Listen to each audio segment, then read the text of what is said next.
Hello, my name is LAI Zhuoer, and my assigned number is 193. I'm going to introduce you about the expanding investor pool for growing companies. First, let us see the terminologies mentioned in the news article. The accredited investor.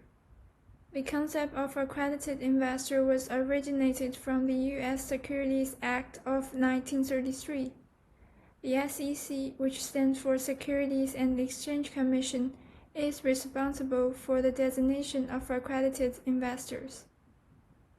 An accredited investor are capable of engaging in higher risk investments, including seed money, hedge funds, private placements, and angel investor networks, or to invest on a large-scale basis.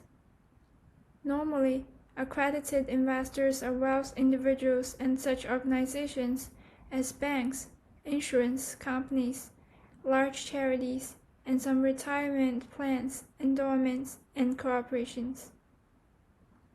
And for the private offerings, a private placement is when new shares are issued only to a selected group of investors. Private equity issues typically limit the number of selected investors to about 50.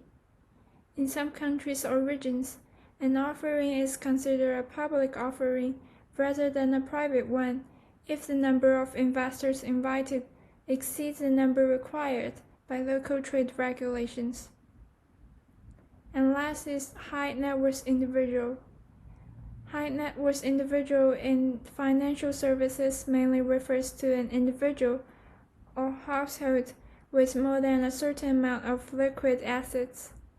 The criteria for the amounts represented by the assets may vary from financial institution to financial institution and region to region, but at least most of the time, the personal assets and property, such as primary residences, collectibles, and consumer durables, are generally not counted.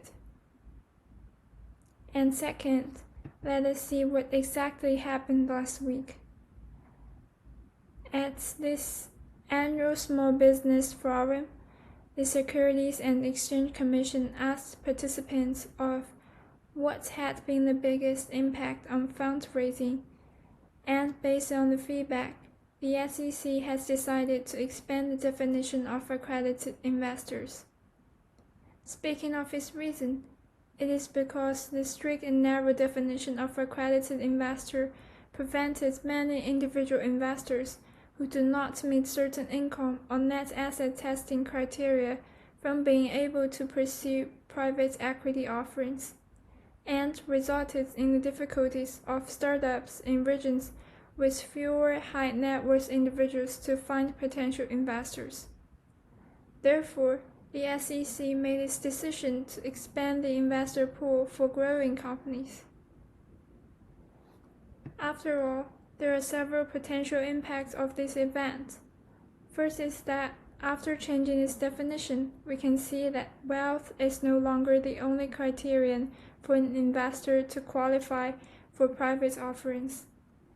In addition, it can be a particularly large impact among minority and women-owned businesses because these are fledgling businesses which were mostly considered unqualified.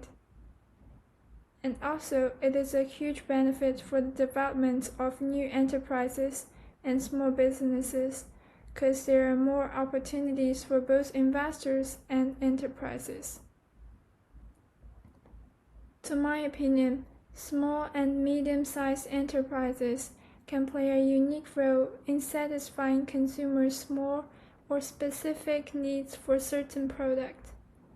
Moreover, these enterprises do not have as strict requirements on labor skills and qualities as large enterprises, so they can absorb large amounts of labor force. Therefore, it is definitely a sensible choice to promote the development of small and medium-sized enterprises and emerging enterprises, since it will bring considerable benefits to the local economy.